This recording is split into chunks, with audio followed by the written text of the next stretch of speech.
Welcome to the Genius Factory. Enjoy the video. You start by opening the image or PDF where you want to annotate. This immediate step gets you into Markup without extra setup. Once the editor appears, tap the Markup icon and pick a tool: pen for bold lines, pencil for texture, highlighter for transparent strokes, because each behaves differently and affects readability. Make sure to pick color and stroke weight next. This matters for emphasis and printing.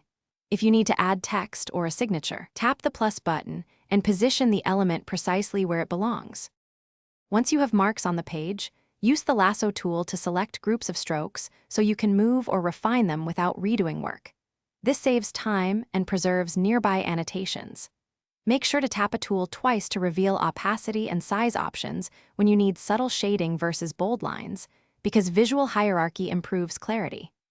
Add shapes for neat callouts, then use the blue handles to resize and the green handle to rotate. Combine text boxes with shapes to label things clearly. To finish, tap Done to commit your edits and then Share to send the annotated file as a PDF or image. Saving early prevents accidental loss.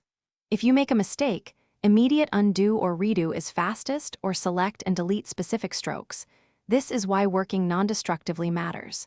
If annotations disappear, close and reopen the app and check the original file version. Sometimes iCloud syncing or app cache causes issues. If persistent, export a copy and reapply Markup to avoid losing. Thanks for watching. If you found this helpful, don't forget to like and subscribe.